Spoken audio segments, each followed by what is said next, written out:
Hi Guy! Well, it's been a few days of Switch ownership and I wanted to do a quick look at video and just have a chat about my thoughts of it, you know what I mean? I've been using it a fair old bit. I had a couple of days off work. I've had to go back today, I'm quite sad to say. It started off with me, umming and ahhing, thinking, well, I'll get Zelda, I might play it here and there, and I basically spent hour upon hour, and I'm so far into that game, I just can't seem to stop. I even brought it into work with me and dug it out at lunchtime. That's how crazy it's got. So I'm really enjoying that part of it. But I mean, as an overall, some of the news that's been coming out in the last day or so has been really, really interesting. I mean, when it originally launched in the UK, the Wii U, launched in the UK, I mean, it only managed about 40,000 sales in its first weekend, which is actually a really low number. But the Switch has gone and smashed that completely, and I think it's just over 80,000. Now that's surprising itself, because in the last few days I've been in two different supermarkets, and these have always been like my checking point for new systems when I look for stuff. And there is nothing there for the Switch. There's nothing for the Nintendo Wii. There's no Nintendo coverage whatsoever. And that's the most accessible thing ever for them to get into as a market. But I think they destroyed the chances back with the Wii U. So they've just completely dropped away. And going in there, you look there and you think, oh, well, maybe I could get some accessories. There's nothing, absolutely nothing. But even without that hand in the market, and it can't just be down to the Nintendo faithful. I mean, this is a really, really good market for them. Just a quick one about the game of choice has to be Zelda, of course. I mean, I did pick up something called Fast RMX, which is a Wipeout style game. Really, really enjoyed that. Put a fair bit of time into it. But once I started playing Zelda, the talk of it being one of the best games of all time, it really does deserve it. I mean, it really is special. The amount of time I just want to sit down with it and play the game and enjoy it. I mean, one other thing is referring to the console, but I don't like using the Joy-Con controllers. I'll get on that in a sec, but I ended up buying the Pro Pad. Have you seen from my previous video? That is a must, I think. I've tried using both control messes, and the Pro controller is certainly the way forward. The problem is it costs an absolute fortune, and I wouldn't be surprised if a lot of people turn and say, well, why should I pay 65 quid for a damn controller? It should have been about £40. And I know a lot of that is down to the extra tech, and because it's like the Joy-Con, it's got the full tracking and all the rest of it, and the motion controls and the gyro and everything. But it's just it's disappointingly expensive. Now, the system itself, it's very, very threadbare. There's next to nothing available for it. I mean, there's about 9 or 10 titles on the store. It's been a few days. Nothing has increased or changed. You got one update when you bought it, which let you use SD cards. It hasn't done anything fancy.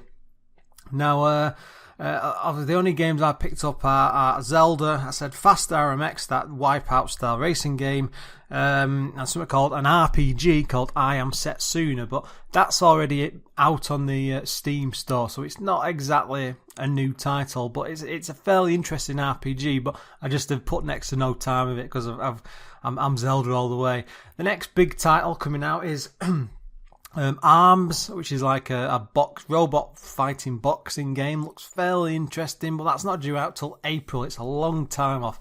I mean, originally it would seem to be that would be a launch title, but it just hasn't happened, which is very, very disappointing. Again,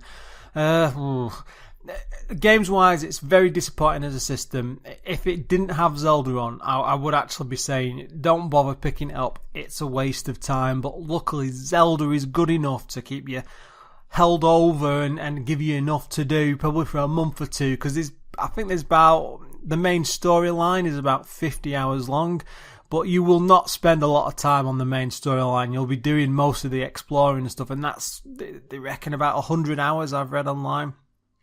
But anyway, let's have a quick talk about other stuff.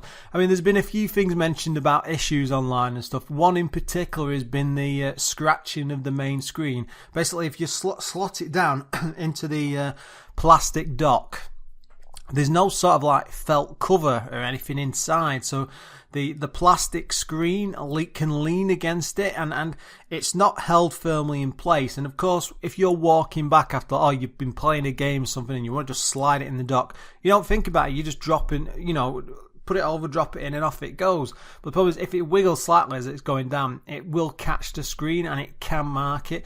Now, I've not had any deep marks, as a lot of people have had online, and I'm talking like maybe a day or two worth of use, and the screen is scratched. But on the bottom left of mine, and keep in mind that I've only done this 3 times, I've already got a light scuff mark in the bottom left. You can tell where it's gone in. Now, all I've done is, on the first day, I had it out maybe twice just to test out the portability. Second time was when I was playing Zelda, and I just, I thought, I'll play it whilst I'm watching a bit of TV, and sat down with it, and then, which is a great thing, of course. But the third time was the day after. Similar thing happened. But because of that, I've been really, really worried about damaging it. So I've just left it sat in the dock. So, of course, I'm just taking it out for work. But that's it. I've not been sliding it in and out all the time. I'm a bit worried about scratching it. I mean, one way around it is you can pick up some really, really thin, like Velcro, I don't know, like soft material straps, a little tiny cloth which you can just maybe put inside, so like a glasses cleaning cloth if you can get one. Just get from an optician's. It'll do for the time being until there's some sort of proper solution or something better. It's not great for it to be a launch system and for that to be happening.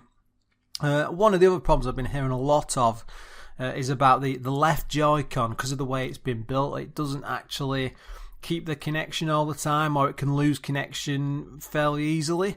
Now, a lot of reports seem to be, I've been lucky so far because of the distance I sit to the TV, it's not really happened to me.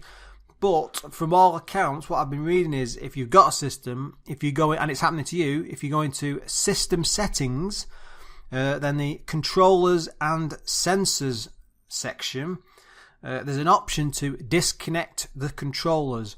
Do that, and then just power off the system completely. Use the button on top of the system. Turn it off completely. Full power off. Cut the power. Leave it for a minute. Turn it back on. That's a full power cycle. Now, in theory, when you turn it back on and resync the controllers, you press L and R on top, it'll reconnect. But anyway, sorry, that's just a little tip if you are having issues. But overall, I think it's a great system with a lot of potential. The biggest problem is Nintendo hasn't realised that potential. There is not enough games for it. There's no apps to go with it at all. I mean, I would have liked to have access to YouTube, possibly Netflix, or even Crunchyroll, but there's no sort of video player on it, which is a shame because it's a really, really nice looking screen. The other thing is the screen's limited to 720p, but it's not iPad quality. But for the price you're paying, $280, $300, it's pretty good actually. I mean, if you think about it in the sense of, if you bought like a mobile phone with all that fancy 3D, high quality 4K equivalent, you're looking at £600 or £700, and it's half that price, so it's understandable what they've done. But it's a really nice screen and system for what it does. I mean, hopefully they're going to do a lot more with it, and I'm really looking forward to what they are going to come up with. But we need more games. I'm desperate to play more things, and there's just not enough out there to keep me excitement going, I'm sure. But hopefully that's the next big game for me will be ARMS, and then probably Mario, which is either the end of April or May. But it's going to be a difficult few months because I want to play and play. Anyway, guys, as always, thanks for watching, and please look forward to another video soon.